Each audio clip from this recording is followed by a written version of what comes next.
जय जिनेन्द्र। अब यहाँ आज का स्वाध्याय शुरू होता है।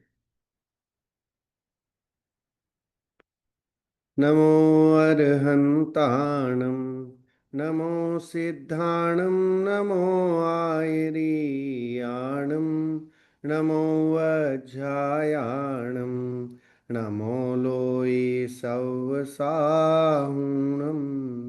मङ्गलं भगवान् वीरो, मङ्गलं गौतमो गणी, मङ्गलं कुन्दकुन्दाद्यो, जैन धर्मोस्तु मंगलम।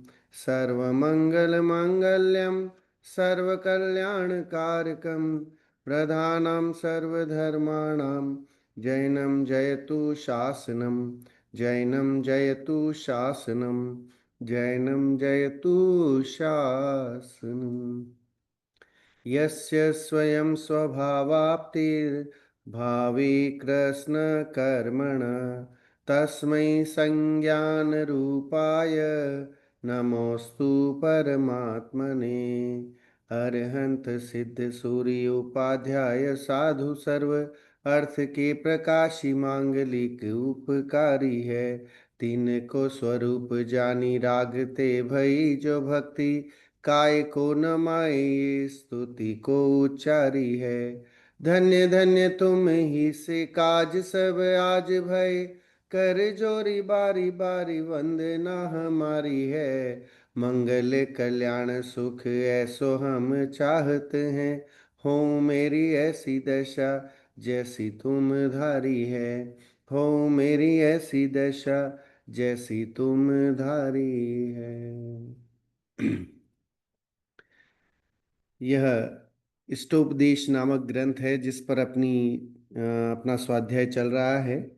इसके रचयिता आचार्य पूज्यपाद स्वामी हैं। स्वाध्याय शुरू करने से पहले जैसा कि नियम है, हम स्वाध्याय के लाभ गिन लेते हैं। सबसे पहला लाभ, क्रोधादि कषायों की मंदता होती है। अल्प ज्ञान होने पर भी तीन लोक का ज्ञान हमें स्वाध्याय के माध्यम से संभव है, और अधिक अधिक ज्ञान होने पर आनंद विशेष की प्राप्ति स्वाध्याय से ही संभव है। इस कारण से हम स्वाध्याय करते हैं। और ये तो गिनाए हुए हैं कुछ, बाकी स्वाध्याय के और भी बहुत सारे फायदे हैं जो यहाँ संभव नहीं हुआ है कि हम उसे यहाँ गिनवा पाएं। लेकिन ये प्रत्यक्ष ऐसे फायदे हैं जो हमें स्वाध्याय के माध्यम से मिलती हैं। स्वाध्याय का मतलब ही है स्व का अध्ययन। इष्टोपदेश ग्रंथ में भी हमें अपना अध्ययन करने का समझ लीजिए प्रेरणा मिलती है। इष्ट उपदेश है ना। इष्ट मतलब क्या, कि जो हमारे लिए श्रेयस्कर हो, जो हमारे लिए उपयोगी हो, उसका उपदेश, उसका नाम है इष्टोपदेश। इस पूरे यूनिवर्स में शरणभूत कौन है, इस पूरे यूनिवर्स में हमारे लिए उपयोगी कौन है, तो कह रहे पूरी दुनिया में घूम के आ जाओ, हमारी आत्मा के सिवाय हमारा उद्धार करने वाला कोई नहीं है। सिर्फ और सिर्फ हम अपने आत्मा की शरण से ही अपना कल्याण कर सकते हैं। जैन धर्म का सार यही है ना। जैसा अभी आया 50वीं गाथा जब आएगी तो उस 50वीं गाथा में ही कहा गया है कि जीव जुदा पुद्गल जुदा, यही तत्व को सार। कि जीव अलग है ना, शरीर पुद्गल अलग है, इसका भेद विज्ञान, इसका नाम है ना जीव को जानना, ये श्रेयस्कर है। जीव को नहीं जाने तो दूसरे काम नहीं होते। मतलब जीव को जानना ये है पहली प्रायोरिटी है। जैन धर्म आध्यात्मिक धर्म है, तो आध्यात्मिक धर्म में सबसे पहला काम है अपने को जानो। अपने को नहीं जानोगे तो समझ लीजिए संवर और निर्जरा भी नहीं होगा। तो संवर और निर्जरा के लिए भी अपने को जानना जरूरी है ना। आप देखिए जीव जब तक भेद विज्ञान नहीं करता है तब तक संवर निर्जरा कैसे प्रकट हो, है ना। जब तक भेद विज्ञान नहीं करे तब तक गुणस्थान कैसे बढ़े। तो गुणस्थान भी नहीं बढ़ता है। गुणस्थान भी वही बादशाही गुणस्थान रहता है जब तक जीव अपने को नहीं जानता, अपने स्वरूप को नहीं पहचानता है। तब तक जीव जो है वो बादशाही गुणस्थान, जिसे बोलते हैं मिथ्यात्व गुणस्थान, उसी में रहता है।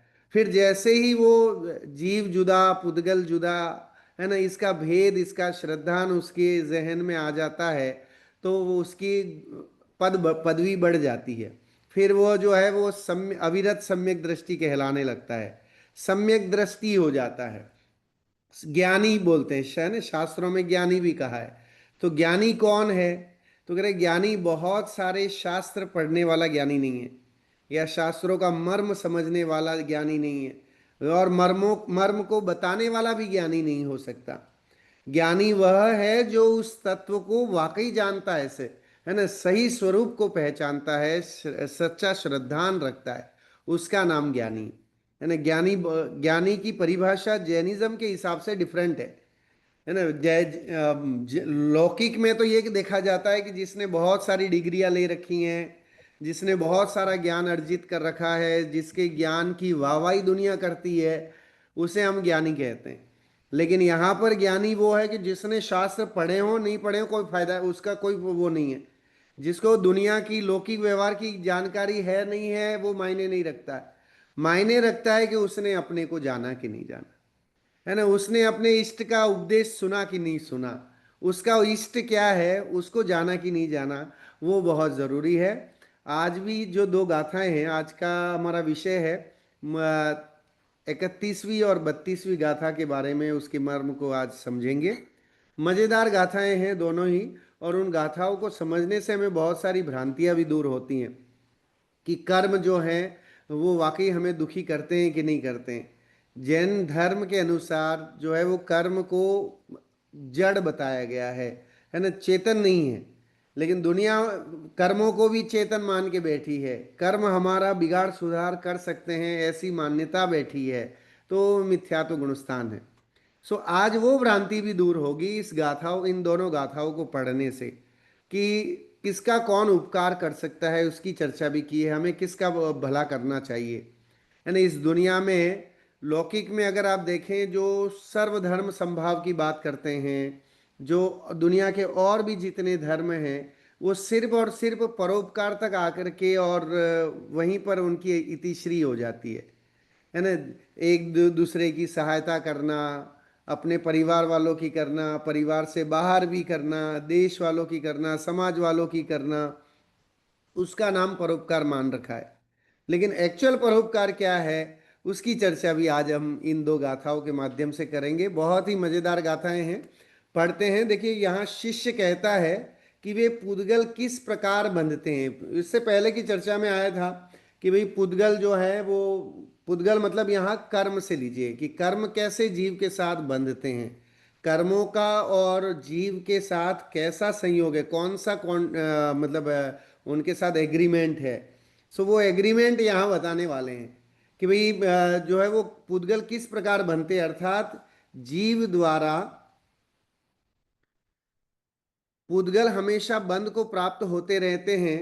किस लिए और किस प्रकार से, सो गुरु कहते हैं कि ये कर्म जो है आत्मा के साथ उनका बंधन कैसा होता है और क्यों होता है ना। अगर कर्म नहीं बंधे तो क्या हो जाए, क्या जीव दूसरी गति में जाएगा कि नहीं जाएगा, जीव का क्या वो होगा, कर्म से रहित अवस्था कैसी हो सकती है, और कर्म सहित अवस्था कैसी है, उसको भी जानना जरूरी है।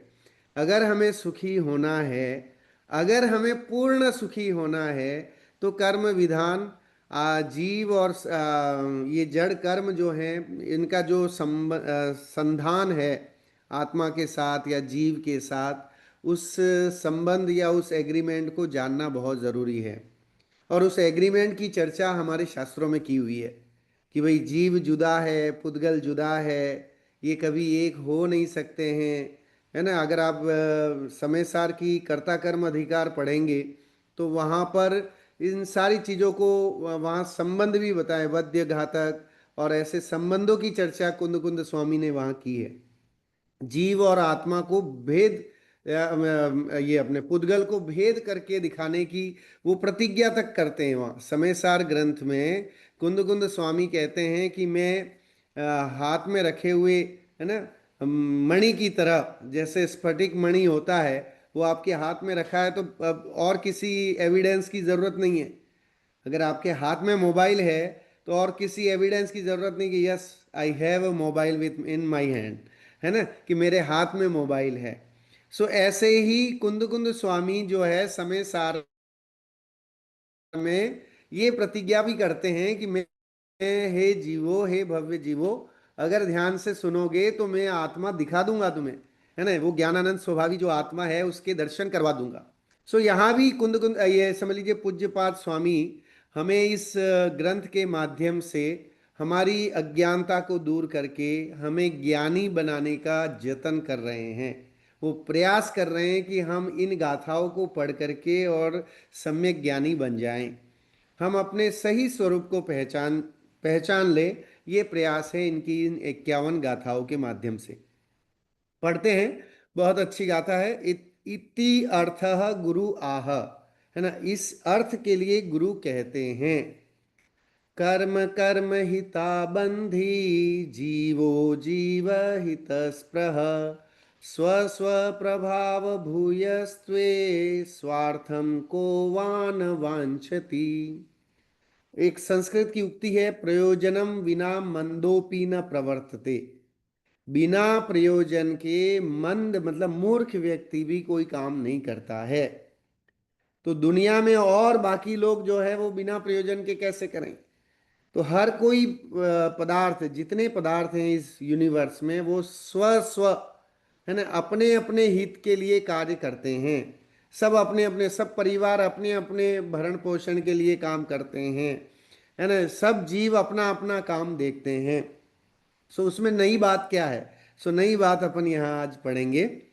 जीव जीव का हित करे, कर्म कर्म की वृद्धि, निज बल सत्ता सब चहे, को न चहे निज रिद्धि। देखिए, जीव जीव का हित करे, करे कर्म की वृद्धि।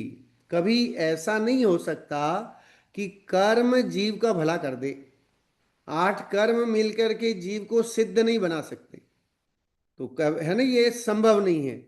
कोई कर्म जीव को सुखी या दुखी नहीं कर सकता, क्योंकि जैन धर्म में एक समझ लीजिए कि शाश्वत ये सत्य है कि एक द्रव्य दूसरे द्रव्य का कुछ हेर फेर कर नहीं सकता, वो उसके उसमें अतिक्रमण नहीं कर सकता। जीव का स्वभाव जानना देखना है तो वो जड़ रूप कैसे हो जाए? वो पॉसिबल ही नहीं है। और कर्म का स्वभाव जड़ रूप होना है तो वो चेतन कैसे हो जाए? वो सुख दुख का अनुभवन कैसे करने लग जाए? लेकिन होता क्या है कि दोनों अपनी अपनी वृद्धि करते रहते हैं, है ना, अपनी अपनी अपना अपना उपकार करते हैं। जो जैसा बलवान होता है वो अपना वैसा उपकार करता है। देखो नीचे नीचे की लाइन में, निज बल सत्ता सब चहे, को न चहे निज रिद्धि। कि देखिए, इस दुनिया में कोई भी ऐसा नहीं है कि जो प्रोग्रेस नहीं चाहता, सब अपनी समृद्धि चाहते हैं। हर कोई आगे बढ़ना चाहता है ना। लेकिन हर कोई आगे बढ़ना चाहता है, ये तो सही है। लेकिन हम करें क्या? कि यहाँ पर कह रहे हैं कि जब कर्म हावी होते हैं तो जीव दब जाता है बेचारा, उन कर्मों के कारण से, है ना। द्रव्य कर्म, नौ कर्म, भाव कर्म के आवरण से जीव दब जाता है, तो उसका उपकार नहीं हो पाता है। उसका नाम है जीव का उपकार नहीं होना, और कर्म कर्म का उपकार करता जाता है ना। वो उस कर्म के अधीनता से या कर्म के प्रभाव से क्या होता है? ज्ञान में आवरण पड़ जाता है, दर्शन में आवरण पड़ जाता है, मोहनीय तीव्र हो जाता है। विषय भोगों के प्रति जो आसक्ति है उसका कारण यही है कि मोह नींद के जोर जगवासी घूमे सदा। तो कह रहे हैं कि ये सारे कर्म जो हैं वो जब हावी हो जाते हैं तो जीव के अपने स्वभाव को, अपने उपकार को नहीं करने देते, तब जीव दब जाता है, तो कर्म हावी हो जाता है। और जब इन कर्मों के हावीपने को छोड़ करके जीव जब अपने शुद्ध चैतन्य तत्व का को की श्रद्धा करता है, तो कर्म की बेड़ियां टूटने लगती हैं, है ना। पूर्व उपार्जित कर्म भी क्षय को प्राप्त होते हैं, और नवीन तो फिर उत्पन्न होते ही नहीं है ना, अर्जित होते ही नहीं है, क्योंकि फिर संवर और निर्जरा की अवस्था आ जाती है। तो जब जीव अपने स्वभाव सन्मुख होता है, अपने को जानता है, हु एम आई का प्रश्न है ना, उस प्रश्न का उत्तर ढूंढता है, तो कर्म अपने प्रभाव को दबा देते, कर्म का प्रभाव दब जाता है। और तब क्या होता है कि जीव जीव का उपकार करता है। सो जीव का उपकार कब संभव है? तो कह रहे हैं कि कर्म रहित अवस्था में जीव का उपकार संभव है। बिना है ना कर्म के सद्भाव में जीव का उपकार संभव नहीं है। अनादिकाल से हम और आप सबके साथ कर्म का सद्भाव है, जिसके कारण हमारी आत्मा का उद्धार नहीं हुआ, उसका उपकार नहीं हुआ। और अनादिकाल से कर्म हावी है। अब उस कर्म हावी को हम स्वाध्याय के माध्यम से अपनी जो अज्ञानता है उसको दूर करके अपने आत्म स्वरूप का वैभव जान करके और अपने में लीनता को बढ़ाएंगे, है ना, आत्म स्वरूप को जानेंगे, तत्वार्थ का श्रद्धान करेंगे, तो ऐसा संभव नहीं है कि नहीं होता है काम। क्योंकि जगत में हुआ है, ये हमारे पास उदाहरण है ना, प्रत्यक्ष शास्त्रों के ऐसे एविडेंस हमारे पास हैं कि जिस जिस जीव ने कर्म की प्रभाव को हट से हट कर, है ना, अपने आत्म स्वरूप को जाना है, पहचाना है, उसमें लीनता बढ़ाई है, वह पूर्ण सुखी हुआ है। ये हमारे पास एविडेंस है उसका, है ना। हमारे 24 तीर्थंकर हैं, अनंत आनंद सिद्ध हैं, है ना। 608 जीव हैं जो कि नित्य निगोद से निकल करके और मुक्ति को प्राप्त करेंगे, कर रहे हैं, कर, है ना, कर चुके हैं। तो इसका मतलब हमें ये बताने की जरूरत नहीं है कि भाई ये रसायन तो यही है सुखी होने का। अब इस रसायन के माध्यम से अगर हम चाहें तो सुखी हो सकते हैं।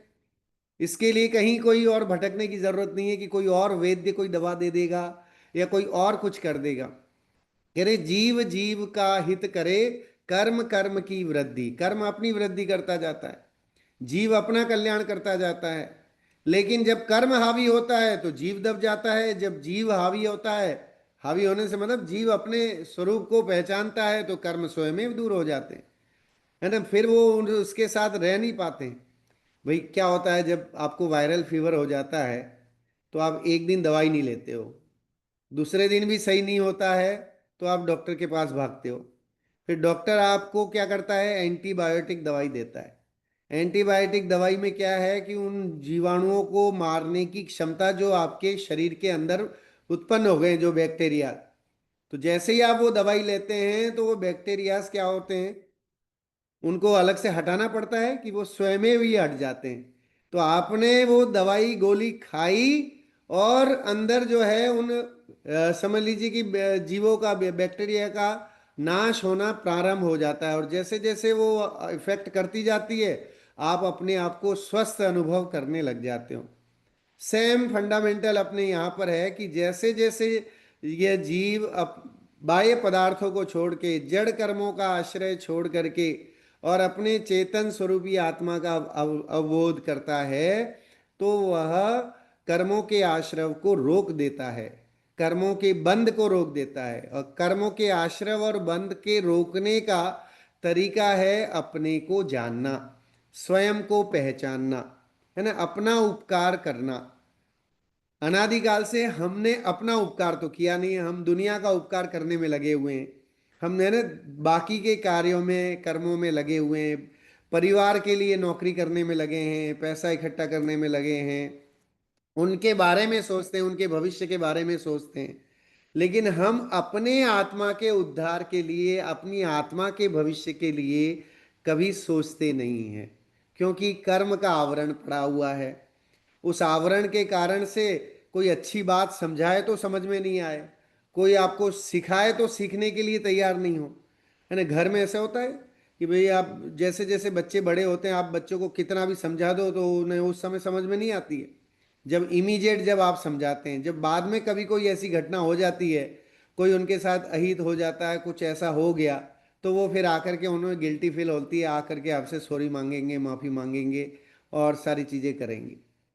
तो मतलब वो अवस्था ही नहीं आए। हम तो ये कह रहे हैं अनादिकाल से तो हम कितनी माफी मांगोगे, है ना। हम अनादिकाल से हमने अपने को नहीं जाना, ये हमने सबसे बड़ा अपराध किया है। गुरुदेव कहा करते थे कि आत्म स्वरूप को नहीं जानना, इससे बड़ा आत्मघात कुछ है ही नहीं। इस दुनिया में अगर हम आत्मघात कर रहे हैं तो अपने स्वरूप को नहीं जान करके कर रहे हैं। इतना वैभवशाली शुद्धात्मा, है ना, इतना वैभवशाली हमारी आत्मा, लेकिन हमें उस वैभवशाली उस आत्मा का महत्व समझ, हम सोचे कि हम जब एकांत में बैठें और विचार करें, और करना भी चाहिए, मतलब प्रतिदिन कम से कम 5 से 10 मिनट स्वयं को जानने का, स्वयं को पहचानने का, एकदम शांत चित्त हो करके। और अगर ये गाथाएं कंठस्थ हो जाएं, याद हो जाएं, तो इन गाथाओं का पाठ किया जाना चाहिए कि वाकई वन जंगल में बैठ के आज से 1500 1600 साल पहले पूज्यपाद स्वामी ने ये बातें लिखी हैं कि भाई जीव जीव का हित करता है, कर्म कर्म का की वृद्धि करता है। और कर्म जो है वो कभी भी जो है जीव का भला कर नहीं सकता, क्योंकि स्वभाव के अनुसार एक वज्र की दीवार पड़ी हुई है कि दोनों के स्वभाव की ऐसी वज्र की दीवार है कि एक दूसरे का कोई काम कर ही नहीं सकता। अब दो पड़ोसी होते हैं तो क्या होता है कि दोनों के घर तो एकदम मिले हैं, लेकिन बीच में एक दीवार है। अब दीवार इतनी लंबी है कि उन्होंने वरांडा में भी बहुत बड़ी दीवार खींच दी कि उधर वाला कोई झांक के देख भी नहीं पाए। तो ऐसी दीवार बनाते हैं, तो फिर क्या होता है कि उधर क्या हो रहा है इधर वाले को नहीं पता, इधर क्या हो रहा है उधर वाले को भी नहीं पता, कब कौन आ रहा है जा रहा है, किसके कोई रिश्तेदार आए क्या हुआ, किसी को कोई फर्क नहीं पड़ता, है ना। तो वैसी वज्र की दीवार कर्म और जीव के अंदर भी पड़ी हुई है, क्योंकि कर्म की प्रकृति जड़ है ना। वे कुछ अनुभवन नहीं कर सकते। जीव का स्वभाव जड़पना नहीं है, चेतनपना है। तो दोनों का स्वभाव डिफरेंट है ना। जीव दर्शन ज्ञान स्वभावी है, और कर्म जो है वो जड़ है। और वो आता है ना, कर्म विचारे कौन, भूल मेरी अधिकाई, अग्नि सहे घनघात, लोह की संगति पाई।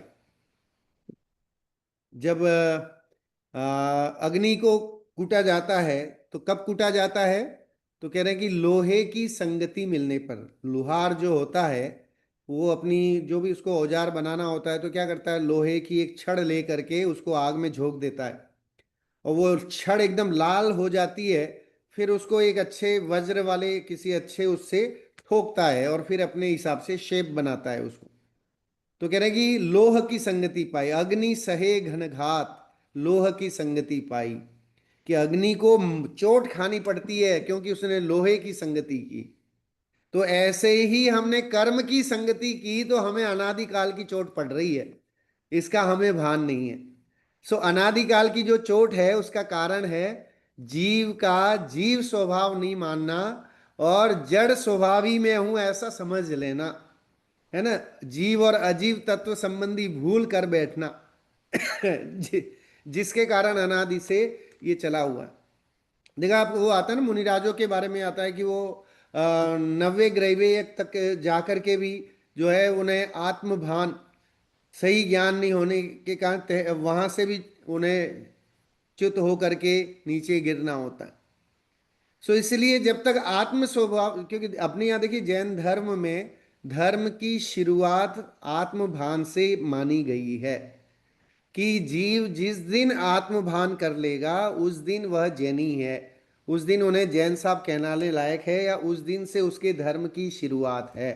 उससे पहले का तो प्रयास है, हम तो इतना जो कर रहे हैं, पढ़ रहे हैं, समझ रहे हैं, ये सब प्रयास है जब तक कि आत्मदर्शन नहीं हो जाता। धर्म की शुरुआत ही आत्मदर्शन से है, सम्यक से चौथे गुण स्थान से है ना, धर्म की शुरुआत। सो उससे पहले की क्रिया तो ये तो अभी मिथ्या तो चल रहा है, और जब तक ये मिथ्या तो छूटे इसके लिए ये जतन ये प्रयास किए जा रहे हैं कि हम इन चीजों को समझें, है ना। हमारे इतने मुनिराजों ने और उन्होंने करुणा करके, आचार्य भगवंतों ने करुणा करके वो जो चीज वो रसायन वो समझ लीजिए सीक्रेट हमें दे दिया है कि जीव को जीव जानो और कर्म को कर्म स्वरूप ही जानो, जड़ रूप मानो। कोई कर्म, है ना, किसी का कोई बिगाड़ सुधार कर नहीं सकता, क्योंकि जंगल में रहते हुए कर्म का उदय तो इतना तीव्र दिखाई देता है। गज कुमार मुनिराज के सिर पर सिगड़ी जलती हुई दिखती है, उदय में तो अगर आप देखें तो इतनी तीव्रता की हम देख करके तौबा तौबा कर लें कि इतना कैसे, मतलब ऐसा। और अंतर में जो है वो बनारसी दास ने लिखा ना, अंतर रस सुख गटा गटी, बाहर नारक कृत सुख दुख भोगे, अंतर सुख रस गटा गटी। कह रहे कि बाहर में नार की दुख भोगता हुआ दिखाई देता है, लेकिन आत्म भान के बल से, सम्यक्त्व के बल से जो है वो अंतर में उसके आनंद की हिलोरें लहरा रही होती हैं। सो ऐसे ही हमारे मुनिराजों के उदाहरण जो हमारे शास्त्रों में मिलते हैं कि भाई बाह्य में ऐसा आवरण दिखता है, लेकिन जो सम्यक भी होता है वो हर तरह से टेक इट इजी लेता है। जिसे ये कला नहीं आती है वही दुखी होता है। जगत में बाह्य में ऐसे आवरण आने पर, कुछ भी ऐसा होने पर, क्योंकि कर्म का विधान ही यही है कि कर्म जो है अपना आबादा काल पूर्ण करता है तो उदय में आएगा। जब आबादा काल पूर्ण होगा तो उदय में आए बिना रहेगा ना, कोई रोक नहीं सकता उसको। इंद्र और जिनेंद्र भी कर्म के उदय को रोक नहीं सकते। हम स्वयं अपने कर्म के उदय को रोक सकते हैं। वो कब? जब हम ऐसा तीव्र पुरुषार्थ आत्मभान करें कि वो कर्म जो है उदय उदीर्णा होकर के और खिड़ जाएं। लेकिन बाह्य में अगर वो अपनी व्यवस्था से चल रहा है तो उसे कोई रोक नहीं सकता, वो उदय में आए बिना रहेगा नहीं। तीर्थंकरों के भी आए हैं, है ना, उदय में, तो उनके भी जो है वो उपसर्ग आदि हुए हैं। ये शास्त्रों में हमारे पास प्रमाण है। सो उसको रोका नहीं जा सकता, लेकिन उसके उदय से अप्रभावित तो हुआ जा सकता है ना। कर्म का उदय हो, लेकिन हमारी ज्ञान कला ऐसी तीव्र हो कि हम उससे अप्रभावी रह सकते हैं। ये कला हमारे में आ सकती है, और ये स्वाध्याय के माध्यम से ही संभव है कि जो जो स्वाध्याय करेगा वो अपने कैसे भी उदय काल में वो स्थिर चित्त हो करके और समझ लीजिए शांत रह सकता है। उसको टेक इट इजी ले सकता है। वो ये समझ, उसका विवेक ये जागृत हो जाए कि ये कर्म का ऐसा उदय है ना, उदयाधीन कर्म का ऐसा उदय होना था कि ये ऐसा हुआ है। और वो उसको उस वे में ज्ञाता दृष्टा मान करके रहता है तो ज्यादा खेद खिन्न नहीं होता है। जितने आत्मघात होते हैं, जितने सुसाइड होते हैं, या जितने भी मर्डर होते हैं, उन सब के पीछे जो है ये वस्तु व्यवस्था नहीं जानना ही मेन कारण है। आज दुनिया में इतनी अशांति फैली हुई है, एक देश दूसरे देश में परमाणु बम गिराने के लिए तैयार खड़ा है। और वे परमाणु दादा तो ऐसा कहा करते थे कि वे, उन्होंने लिखा भी है कि ये जो परमाणु बम हैं जो चलाने वाले हैं वो कैसे लोग हैं। तो कह रहे हैं कि वे दो दो बोतल पीने वाले लोग हैं। बाय द वे, गलती से अगर वो बटन इधर का उधर दब गया तो उसका क्या अहित होना है, कितना बड़ा विकराल रूप होना है, इसकी गिनती नहीं की जा सकती है। आज वो हथियार या जो वेपन्स हैं वो उन लोगों के हाथ में हैं जो स्वयं ही जो है संयमी नहीं है, मतलब समझ लीजिए उन्हें कोई विवेक नहीं है और व्यसनी है। ऐसे लोग उन बड़े बड़े हथियारों को और उनको रखे हुए हैं, और जिसके कारण विश्व में अशांति फैली हुई है। हर एक देश जो है ना, किसी न किसी तरह से आकुलित व्याकुलित है। या तो स्वयं दुखी है या किसी प्रभावी, है ना, शक्तिशाली देश से अपने आप को दीनहीन समझ रहा है। या किसी को यह है कि चाइना चाहे तो वो अमेरिका को मारना चाह रहा है, नष्ट नाबूद कर देना चाहता है, अमेरिका किसी और को चाह रहा है ना। इस तरह से पूरे विश्व में ऐसा बना हुआ है। लेकिन अगर इन सब चीजों में अगर ये अध्यात्म की बातें सबकी जहन में, सबके दिमाग में आए, तो हो सकता है कि शांति हुए बिना रहेगी नहीं। अगर सभी ये जान ले जाएं कि जीव जीव का ही हित कर सकता है, कर्म कर्म की वृद्धि करता है, कर्म की वृद्धि से आत्मा का कभी भला नहीं हो सकता, है ना, कभी भला हुआ नहीं है। और फिर उन्होंने सहजता से जो एक यूनिवर्सल ट्रूथ है वो लिखा, निज बल सत्ता सब चाहे। हर कोई अपने बल की सत्ता चाहता है ना, हर कोई पावरफुल होना चाहता है। कौन चाहे निज वृद्धि, कौन नहीं चाहता अपनी वृद्धि करना। हर व्यक्ति अपना प्रोग्रेस चाहता है, हर कोई प्रमोशन चाहता है ना। काम करता है तो वो ये नहीं चाहता है कि सेम वही काम करता रहे। कुछ तो प्रमोशन चाहिए ना, कुछ तो वृद्धि चाहिए। तो अब हम क्यों नहीं सोचते ये सारी चीजें कि भाई हम जो है इतनी प्रोग्रेस करके यहाँ आ गए, पांच इंद्रियां मिल गई, मनुष्य भाव मिल गया, मन मिल गया, जैन कुल मिल गया, है ना, सारे संयोग मिल गए, इतना अच्छा उत्कृष्ट काल मिल गया, टेक्नोलॉजी मिल गई, ये सब हो गया। आज से अगर 100 साल पहले कोई सोच सकता था कि कोई लैपटॉप के सामने बैठ करके और दुनिया को समझा सकता है या बता सकता है या कोई ऐसी चीज कर सकता है? नहीं संभव। 100 साल पहले कोई सोच नहीं सकता था कि एरोप्लेन से भी लोग जाएंगे और आएंगे और करेंगे।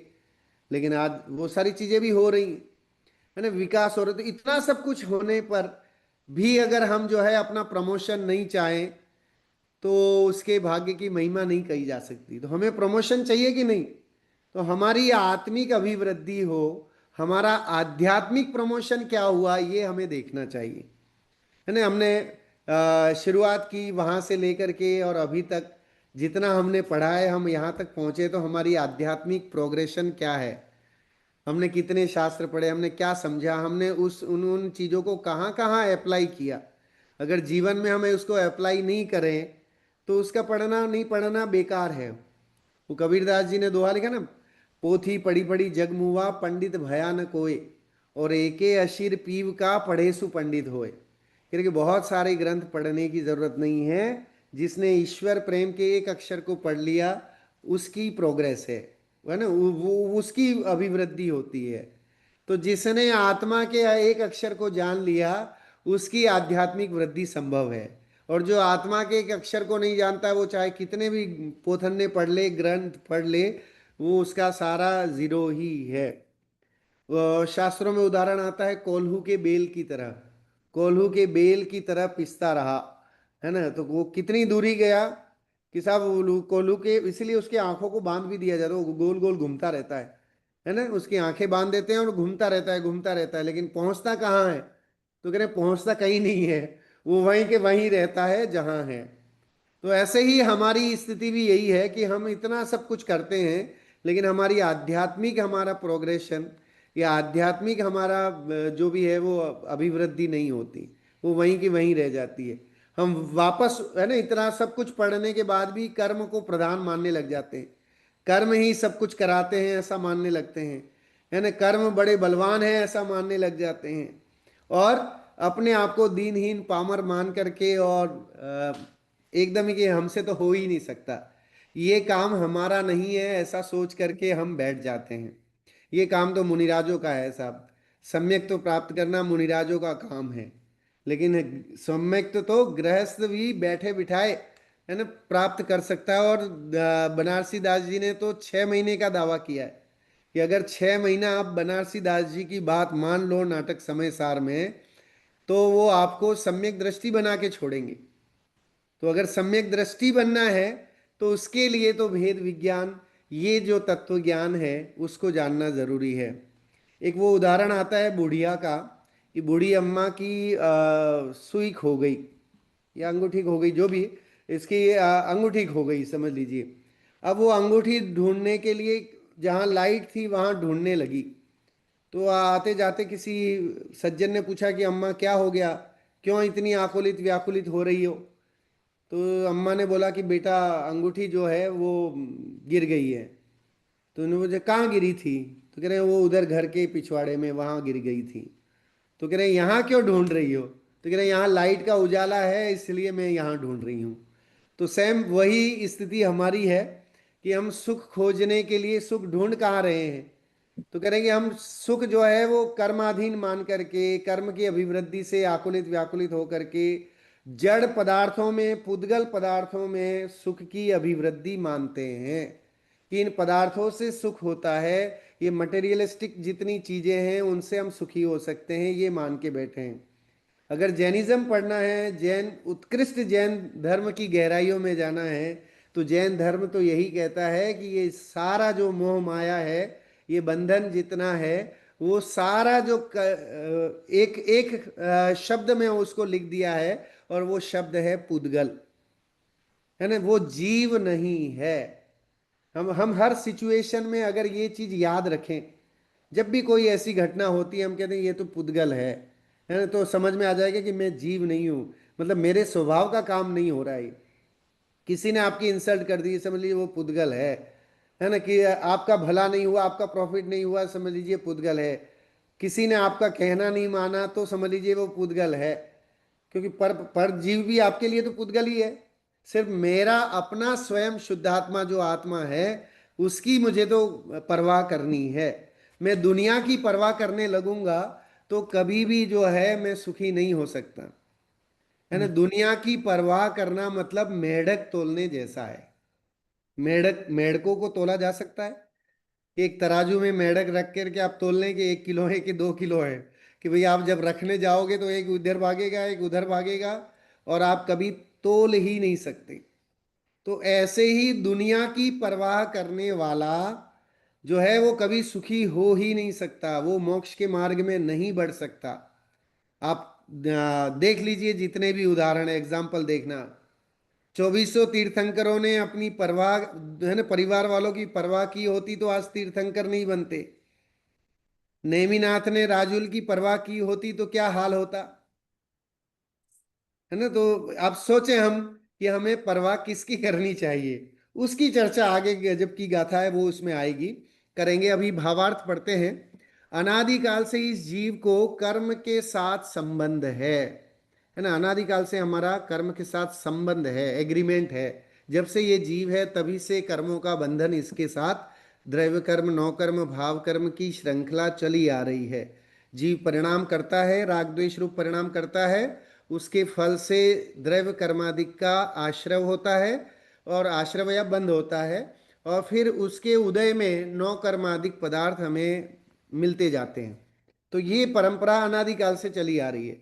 यदि जीव पूर्व संचित कर्म के उदय काल में अपने आत्म स्वरूप को भूलकर कर्म के उदय में जुड़े, अर्थात उसमें आत्मबुद्धि करे, तो पुराने कर्म नए कर्म के आश्रव में निमित्त हो जाते हैं।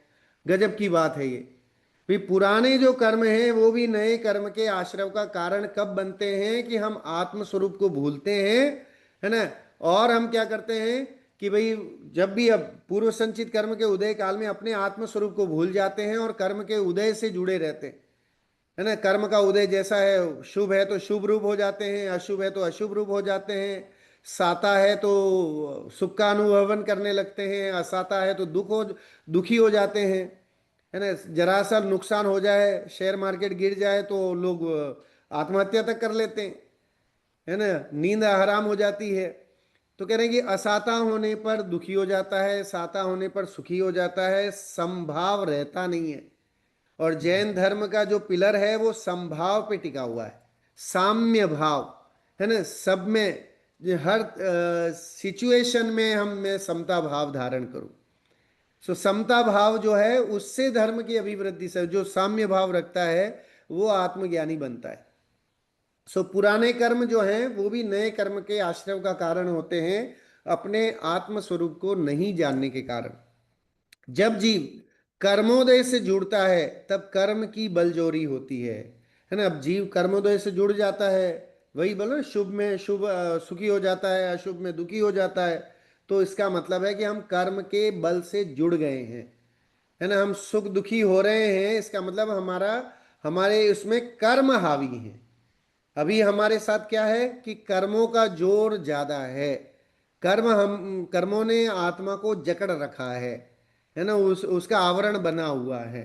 इसलिए हमारे साथ हम जो चाहते हैं वो काम नहीं हो पाता, ऐसा कहा जाता है। परंतु जब जीव कर्म विपाक को एकता बुद्धि से नहीं भोगता है, तब पुराने कर्म का उदय नए कर्म बंध में निमित्त नहीं होता। इसका उदाहरण अभी जैसे गज कुमार मुनिराज का, और भी सुकुमाल मुनिराज का, यशोधर मुनिराज का, और जितने भी ऐसे एग्जाम्पल ले लें, तीर्थंकरों के उपसर्ग के समय का ले लीजिए, है ना। जिस जिस ने उपसर्ग किया, तो उन उन उपसर्ग के टाइम में भी कर्म का उदय है, लेकिन आत्म का भान है तो उस कर्म का उदय का कोई इफेक्ट नहीं पड़ता है, वो आया गया जैसा हो जाता है। लेकिन कर्म का उदय है और आत्मा भी इन्वॉल्व हो जाती है उसमें, है ना, हमारा ज्ञान भी उसमें लग जाता है, तो फिर कर्म हावी हो जाता है, कर्म को मौका मिल जाता है कि हाँ ये तो अब जो है वो चाह रहा है, तो वो फिर हावी हो जाता है। उस समय यह कहा जाता है कि जीव के बलवान पुरुषार्थ के समक्ष कर्म का कुछ वश नहीं चलता।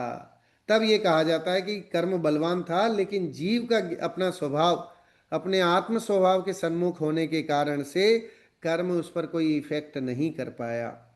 कर्म तो जड़ है, उसको तो सुख दुख नहीं होने से हित अहित नहीं होता है, परंतु जीव के हीनाधिक पुरुषार्थ की अपेक्षा से वह बलवान या बलहीन कहलाता है ना। अब जीव जब उसमें इन्वॉल्व हो जाता है तो बलवान कहलाता है, कर्म बड़ी बलवान है ऐसा कहा जाता है। और जब वो उसको नजरअंदाज कर देता है तो कहते हैं बलहीन है, कोई दम ही नहीं है। है ना। जीव के वर्तमान पुरुषार्थ के आधार पर ही कर्म के बल का माप व्यवहार से आका जाता है। हमारा जैसा पुरुषार्थ है उसके आधार से है। ये कला हमें सीखनी, देखो कर्म का उदय आए बिना तो रहेगा नहीं। अनादिकाल से नहीं रहा तो अब कैसे वो रहेगा? वो तो आएगा आएगा, लेकिन वो उस आने में हमारी तन्मयता, हमारा जुड़ाव कितना है वो मायने रखता है। अगर हमारा जुड़ाव नहीं है तो कर्म हमारा कोई बाल वैसे भी नहीं कर सकते हैं, कर्म वैसे भी कुछ नहीं करते हैं, लेकिन फिर भी जो है जीव उससे अप्रभावी रह करके और कर्मों के उस प्रभाव को कम कर सकता है। व्यवहार से आका जाता है, जब कर्म का संचय होता है तब कर्म अपना हित चाहता है ना। जब कर्म का उदय आता है, मतलब कर्म हमने ऐसे परिणाम किए जिससे कर्म बंधे, अब जो वो कर्म बंधे हैं वो आबादा काल को पूरा करके उदय में आते हैं। कर्म के बंधने और उदय में आने के बीच के टाइम पीरियड को बोलते हैं आबादा काल। उसमें कोई बाधा नहीं होती, इसलिए उसका नाम अबाधा काल है ना, कोई बाधा नहीं है। लेकिन जैसे ही उदय में आएगा तो फिर बाधा हो सकती है साहब, है ना। मुनिराज अपनी आत्मा के ध्यान में लीन है तो कर्म अप्रभावी होकर के खिर के निकल सकता है। हम जैसे अज्ञानी जीव उसी में रुलते रहते हैं, दुखी होते रहते हैं, तो हम और नए कर्म का जो है वो आश्रय कर लेते हैं। क्या होता है, किसी के मरण के समय में हम शोक संतप्त हो करके हम कर्मों की निर्जरा करते हैं कि कर्मों का बंधन करते हैं? ये हम अपने दिल पे हाथ रख के सोचें। ऐसे ही एक सिचुएशन नहीं, सारी सिचुएशन में हम लगा सकते हैं, है ना। नई कार खरीद करके हम कर्मों की निर्जरा करते हैं कि हम कर्मों का, नए कर्मों का आश्रय करते हैं? बैंक बैलेंस में एफडी बना करके या और जो भी है ना इन्वेस्टमेंट के तरीके हैं, वो नए नए तरीकों में इन्वेस्ट करके हम कर्मों का क्या करते हैं? निर्जरा होती है कि कर्मों का और नवीन कर्मों का आश्रय होता है? तो ये हर एक सिचुएशन में, है ना, हमारे दैनिक जीवन की हर सिचुएशन में ये घटता है। हमें हर एक सिचुएशन में ये सोचना चाहिए कि इस काम के करने से कर्मों का आश्रय होगा कि निर्जरा हो रही है। तो साहब सुबह से लेकर के शाम तक के कामों में ऐसा कौन सा काम है जिसमें कि कर्म का आश्रय नहीं हो रहा है? नए नए कर्म बनते जाते हैं, है ना। झूठ, चोरी, कुशील, परिग्रह, ये पांच पाप जो हैं, उन पांचों पापों का फल हमें लगता रहता है उसका। वो उदय में भी आते हैं, नए कर्म बनते रहते हैं, ये श्रृंखला चलती रहती है। लेकिन अपने आत्मभान से, अपने स्वरूप को जानने से, वे जो विरले जीव हैं, आत्मज्ञानी जीव हैं, सम्यक दृष्टि हैं, है ना, संत हैं, उन्हें संत कहा है ना, वो जो है संत, वे इस कला से उनको अप्रभावी कर देते हैं और निर्जरा, संवर और निर्जरा को बढ़ा पाते हैं। आप कह रहे कि साहब आश्रव चालू है ना, आश्रव कंटिन्यू आ रहा है आ रहा है, तो फिर संवर कितना हो? संवर पॉसिबल ही नहीं है, निर्जरा भी पॉसिबल नहीं है। तो सबसे पहले आश्रव है ना को रोकना जरूरी है। उसको रोकेंगे तो नए कर्म बंधेंगे नहीं। लेकिन हमारी तो इनकमिंग चालू है, हर एक परिणाम हमारा जो है वो नए कर्म के आश्रव का कारण है। वो चाहे शुभ हो या अशुभ हो, दोनों तरह के परिणाम, है ना। शुभ कर्म में पुण्य का आश्रय हो रहा है, अशुभ कर्म में पाप का आश्रय हो रहा है। लेकिन शुद्ध भाव नहीं है तो इसलिए संवर और निर्जरा नहीं हो रही है। सो शुद्ध भाव ही जो है वो आत्मकाली या समझ लीजिए निश्चय से श्रेयस्कर है ना। बाह्य में ये पूजा, दान, व्रतादिक इनको जो है उपयोगी कहा गया है, लेकिन उसको एक लिमिटेशन तक कहा है। उसके बाद वो छोड़ करके और फिर अपने उस समझ लीजिए कि शुद्ध भाव में आने की बात ही श्रेयस्कर होती है। उससे ही मुक्ति का मार्ग, उससे ही कर्मों की निर्जरा संभव है ना। उससे ही कर्म रहित होकर के और निष्कर्म होकर के और सिद्ध बनने की कला शुरू होती है। सो जीव के वर्तमान पुरुषार्थ के आधार पर ही कर्म के बल का माप व्यवहार से आका जाता है। जब कर्म का संचय होता है तब कर्म अपना हित चाहता है, ऐसा कहा जाता है। वह जड़ होने से उसको चाहना या इच्छा नहीं होती है। कर्म कर्म का हित चाहता है, अर्थात कर्माविष्ट जीव कर्म का संचय करता है कर्माविष्ट मतलब कर्म में आवृष्ट होकर के, कर्म में लगा हुआ, कर्म के अनुसार जो है वो जीव डोलता रहता है। ऐसा जीव क्या करता है? नए कर्मों का ही आश्रय करता है। ऐसा टीकाकार के कथन का आशय और अभिप्राय है। इसके बाद अब जो गाथा है वो भी मजेदार गाथा है। इसका जो 32वीं गाथा आएगी, जब जीव स्वरूप का भान करके पर से हटकर जैसे जैसे स्वरूप सन्मुखता का पुरुषार्थ बढ़ाता जाता है, वैसे वैसे उसका जीव का बल बढ़ता जाता है। अब कह रहे ताकत कैसे बढ़ती है? तो कह रहे वीर्य जो है, कि देखिए वीर्य शक्ति स्वाभाविक है। जीव के अंदर अनंतानंत शक्तियां कही गई हैं। 47 शक्तियां तो गिना ही हैं, लेकिन जीव में कितनी शक्तियां हैं? तो कह रहे हैं अनंतानंत शक्तियां हैं। तो एक वीर्य शक्ति भी है उसमें, जीव में, है ना। जैसे दर्शन ज्ञान चारित्र ये ऐसे सारे, सो वीर्य शक्ति भी है। तो वो वीर्य शक्ति कैसे प्रकट होगी? कि जब आत्म स्वरूप का बोध होगा, है ना, सन्मुखता बढ़ेगी, उस पुरुषार्थ से आत्मा का पावर, आत्मा की पावर बढ़ती जाएगी, बल बढ़ता जाता है, और कर्म का निमित्तपना टूटता जाता है, और फिर कर्म की जो बेड़ियां हैं, श्रृंखला है, वो टूट जाती हैं। उस समय जीव की सबलता हुई और कर्म की निर्बलता हो गई, ऐसा कहा जाता है। भरत चक्रवर्ती का उदाहरण लोग जो है वो देते हैं कि भरत चक्रवर्ती ने अंतर मुहूर्त में पुरुषार्थ करके और मुक्ति की प्राप्ति कर ली। तो वहां भी किया तो क्या किया? तो कह रहे हैं कि आत्मा की सन्मुखता को तीव्रता से, प्रगाढ़ता से बढ़ाया, और उससे बढ़ाने से क्या हुआ कि कर्मों की निर्जरा हुई और आश्रव बंद ये तो हट ही गए, क्योंकि अब निर्जरा शुरू हो गई, मतलब कर्म का, देखिए आश्रव निरोधा संवर, आश्रव का निरोध उसका नाम संवर है। ये तत्वार सूत्र का सूत्र है कि कर्मों का रुक जाना इसका नाम संवर है, और एक देश खिरना इसका नाम निर्जरा है। तो धीरे धीरे पूरी खिर जाएंगे, कर्मों का अभाव हो जाएगा, तो मुक्ति की प्राप्ति। सर्व कर्म है ना, विप्र मोक्षो मोक्ष, सभी कर्मों के अभाव की अवस्था का नाम मोक्ष है।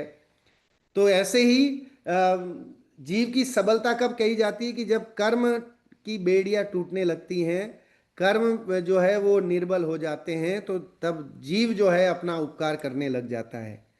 तो हमारे 24 तीर्थंकरों ने अपने आत्म का उपकार किया, अपना उपकार किया, है ना। अप्रत्यक्ष रूप से दुनिया का उपकार हो रहा है ऐसा कहा जाता है, लेकिन तीर्थंकरों ने किसका उपकार किया?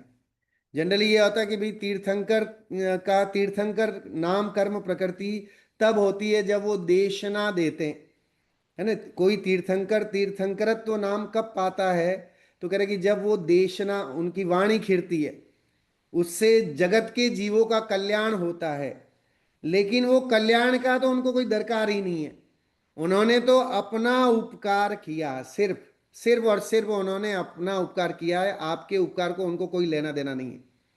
जगत के उपकार का उन्हें कोई मतलब ही नहीं है, वो सोचते ही नहीं, सोच सकते नहीं, है ना। उन्होंने तो सिर्फ और सिर्फ अपना उपकार किया, अपने कर्मों का अभाव किया। जो कर्म उनकी शुद्धात्मा से, उनकी जीव, है ना, जीवात्मा से बंधे हुए थे, उनको हटाया। उनके हटाने से उनका उपकार हो गया, उनका बेड़ा पार हो गया।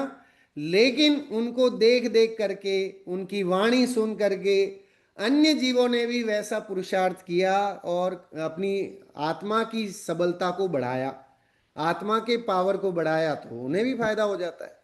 इसलिए तीर्थंकरों को, है ना, तीर्थंकर नाम कर्म प्रकृति का उदय वो देशना के समय बोला जाता है।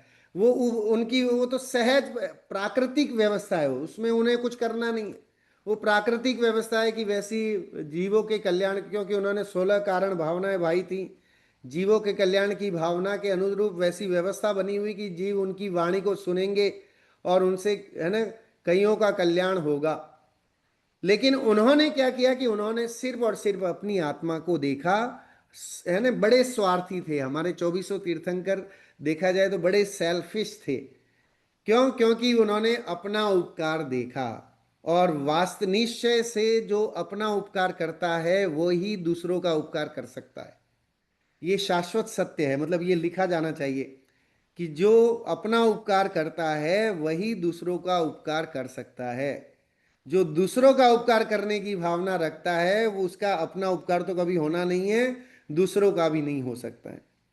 तो सबसे पहले सब, कई बार हम कहते नहीं प्रभाव ना करें, हम प्रभाव ना करें, किसकी प्रभाव ना करें?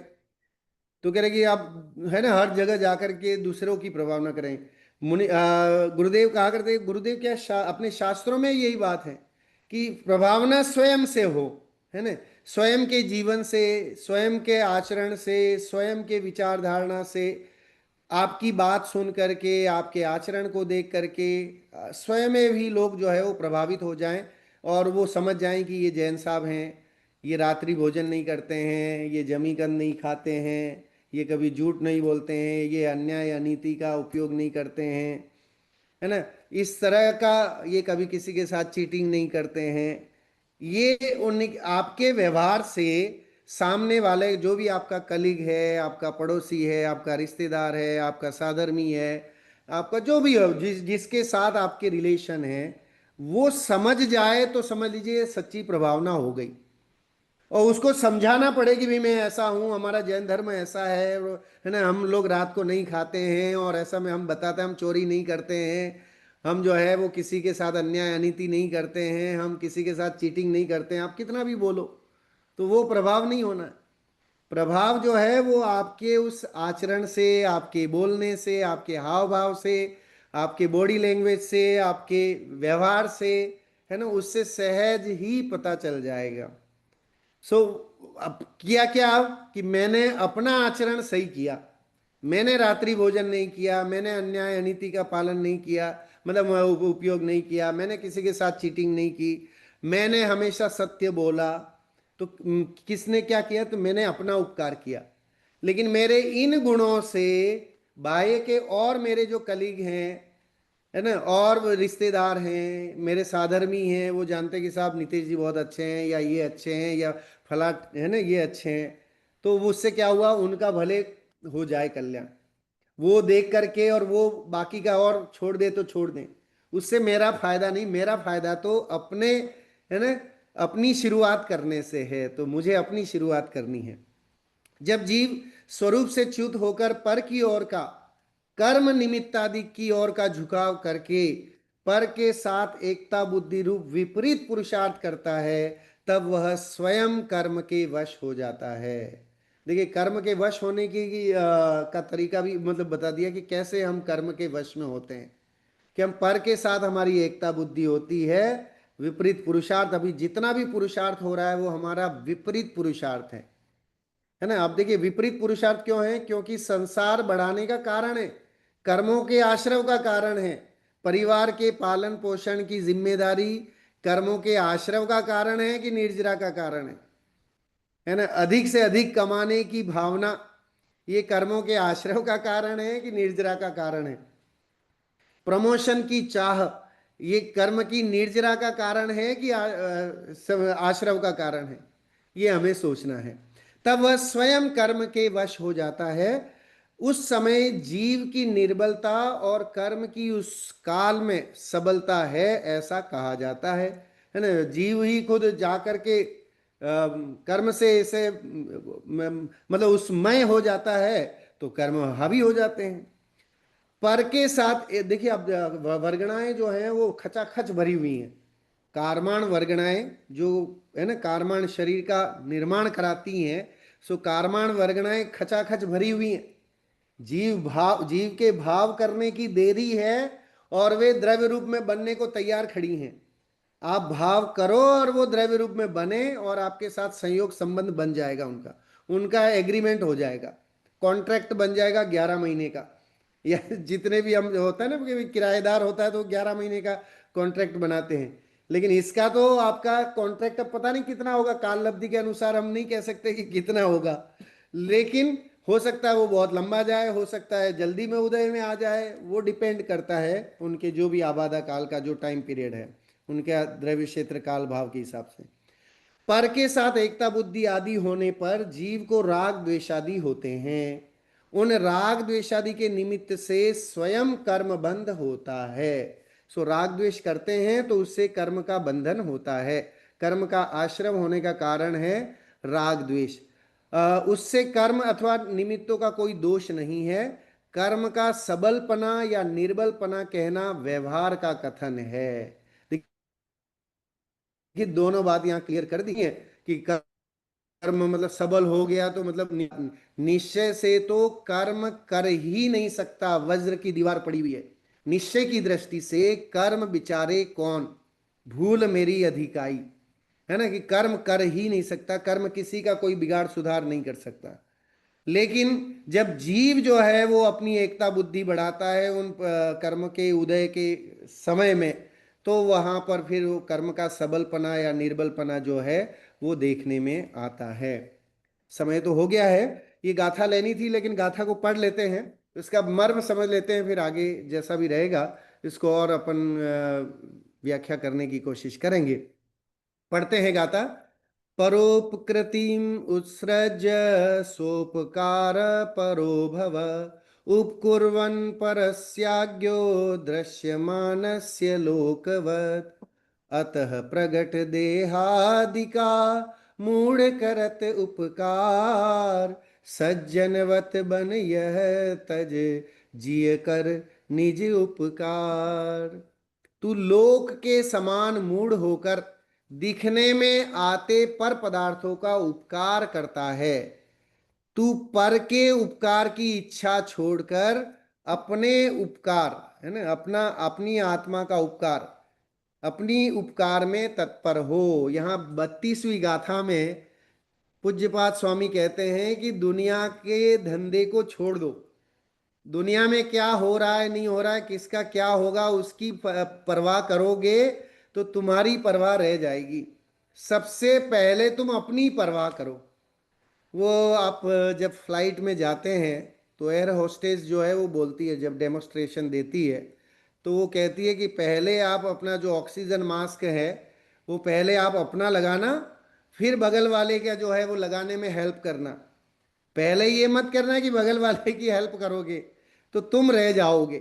तो सबसे पहले क्या करो कि सोपकार करो, अपना कल्याण करो। जगत का कल्याण तो अपने अनुसार होना होगा तो होगा, है ना। यहाँ पर लोगों को ये प्रश्न हो सकता है कि साहब दुनिया के सारे धर्म तो परोपकार की बात बताते हैं, है ना, दूसरों का भला करने की बात कहते हैं। शुद्धार्थ रंति देव ने दिया करस्त थाल भी, तथा दधीचि ने दिया परार्थ अस्थि जाल भी, है ना। अब देखिए उसी निर्षितीश ने सोमांस दान भी किया। और कर्ण की एक चर्चा आती है, ऐसे चार लोगों की पुराणों में चर्चा आती है। एक है उशी नर हुए, है ना, शुद्धार्थ रंति देव हुए।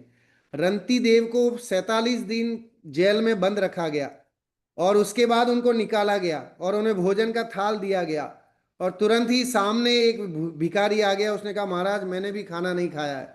तो वो इतने बड़े दानवीर थे कि 47 दिन तक भोजन नहीं करने के बाद भी, जेल में कोड़े पड़ने के बाद भी जो है उन्होंने अपना भोजन का थाल उस भिखारी को दान में दे दिया।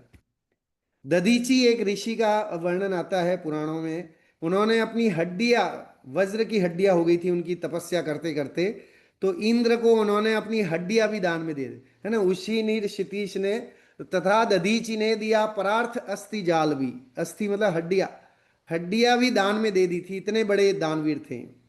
ऐसे पुराणों में बहुत बड़े बड़े दानवीरों की चर्चा आती है। और ये कहा भी जाता है मानव धर्म के लिए भी ये कहा जाता है कि हमें, है ना, मानव धर्म करना चाहिए, जीवों का उपकार करना चाहिए। जैन धर्म अहिंसा प्रधानी धर्म है। सो अहिंसा की यहाँ निषेध नहीं है, अहिंसा को अपनाना ये तो है ही, लेकिन साथ में अपने उपकार की बात को देखना, अपना आत्म कल्याण करने की बात बताइए, है ना। लोक के समान जैसे दुनिया करती है, मूड होकर के तुम पुद्गल के कल्याण में लगे हो, उपकार में लगे हो। जगत में ये जितना भी हम कर रहे हैं, दान आदि जो भी कर रहे हैं, ये सब पुद्गल का उपकार हो रहा है, उससे उससे अपनी आत्मा का कोई उपकार नहीं हो रहा है। आत्मा का उपकार क्या है कि आत्म स्वरूप की पहचान होना, सम्यक दर्शन होना, है ना, अपने आत्मा का वैभव समझ में आना, मैं ज्ञानानंद स्वभावी हूँ इसका भान होना, ये है अपना उपकार। हम इस उपकार को भूल के, अपने को तो जानना छोड़ के, अपना ऑक्सीजन मास्क तो हमने लगाया नहीं, हम दुनिया के ऑक्सीजन मास्क को लगाने में, है ना, दौड़ रहे हैं। तो कितनी गजब की गाथा है ये, गाथा तो लिखी जानी चाहिए, है ना। जहाँ भी हम बैठते हैं, जहाँ आपका डाइनिंग रूम या जहाँ हो, वहाँ अच्छी अक्षरों में इसको, स्वर्ण अक्षरों में लिख करके, कि हम दुनिया के उपकार करने में अपना समय व्यर्थ गवा रहे हैं, अपने उपकार के लिए हमारे पास समय ही नहीं है। सो हमें अपना उपकार यहाँ करना चाहिए। इसकी विशेष चर्चा अपन अगली कक्षा में करेंगे, इसकी भावार्थ वगैरह पढ़ के फिर आगे बढ़ेंगे। आज समय हो गया है। जिनवाणी स्तुति के लिए सभी लोग खड़े हो जाएंगे।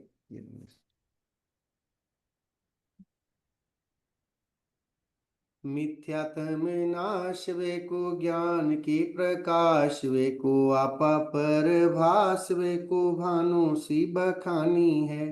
छहो द्रव्य जान, वे को बंध विधि मान, वे को स्वपर पिछान, वे को परम प्रमानी है।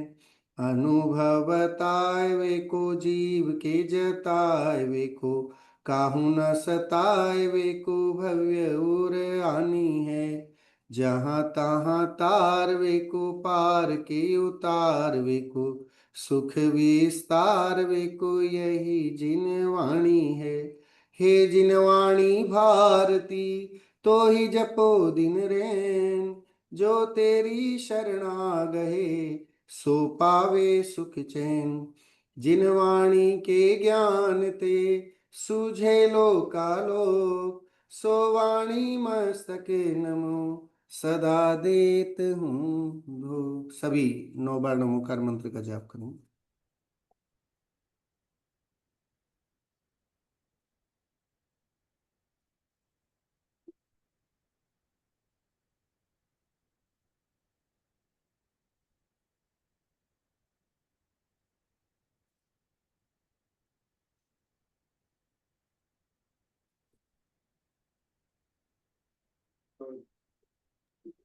बोलिए द्वादशांग जिनवाणी मात की जय हो। बोलिए महान जैन धर्म की जय हो। बोलिए समस्त वितरागी संतों की जय हो। जय जिनेन्द्र। जय जिनेन्द्र।